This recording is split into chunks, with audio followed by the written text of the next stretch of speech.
Have you ever noticed how anybody who says Trump derangement syndrome is absolutely crazy? Anyone who accuses anyone else of having Trump derangement syndrome is themselves crazy. Now, first of all, it's not negative to point out someone has a mental illness or to ask about it or whatever, to talk about it.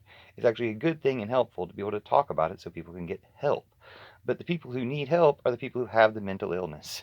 And the people who have the mental illness of Trumpism, accusing people who are trying to help them of having Trump derangement syndrome, uh, just goes to show they're crazy, and that they'll insist that other people are crazy in order to continue to identify and defend their craziness. They'll go to any lengths to defend their craziness, like any addict will for the thing that they're addicted to. In this case, they've been addicted to Trump in much the same way as people get addicted to gambling. See my other videos about that.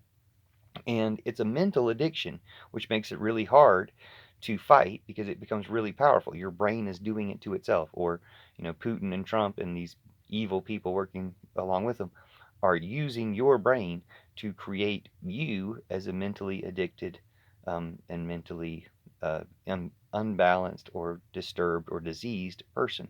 Just like any other addiction can give you a mental disease. It'll actually be really interesting historically to look back on this phenomenon and see how this, like gambling, is a non substance addiction that people got into that causes a mental health problem.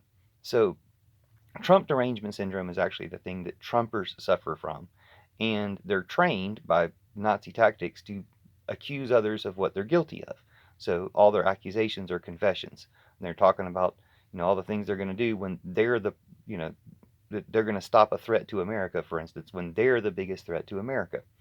So we can call this out and we can help them, but we have to keep in mind that people who have been programmed and told to call their critics deranged and say that their critics have Trump derangement syndrome have been intentionally deranged, like uh, they were made deranged or programmed or um, propagandized into a derangement, into an insanity. And we have to call it that and treat it like that. Doesn't mean we have to necessarily give them pills or something or put them in institutions, but we definitely have to address it as a mental health problem and a mental health crisis.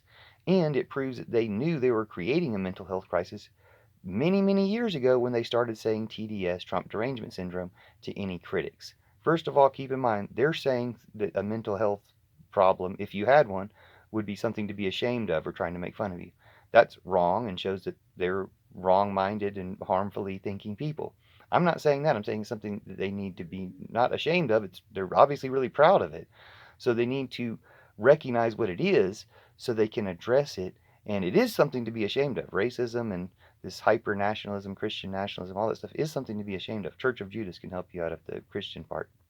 But the the insanity of Trumpism, we need to call insanity, and for one, not listen to the things that people say, not give them positions of power or influence to where it matters that they say these things.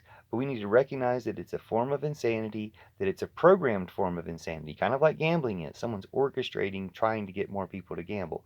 Well, someone's orchestrating trying to get more people to believe this Trumper propaganda, and it's driving them insane. And it's not like other things are insane in different ways, or if they're insane, they're in good ways, like imaginative. But this is an insanity that is a bad, destructive, harmful insanity, and there's no redeeming value to it. The only redeeming value is that we can analyze the process of it to maybe help us, heal other addictions and things like that, and help heal other problems in the world. But yeah, we need to call it out, we need to cut it out, and we need to just be sympathetic to as the victims of this insanity, just like you would be sympathetic to a gambling or a drug addict. You want to be sympathetic to them, but know that that's what it is, and that you don't have to put up with the insane ramblings or the insane rhetoric of one of these people. Now, in order to get them to recognize it themselves, ask them what they disagree with Putin on. See if their mind is their own or if they're being controlled by somebody else by saying, "What do you disagree with Putin on?" And you'll find out who really has the Trump derangement syndrome.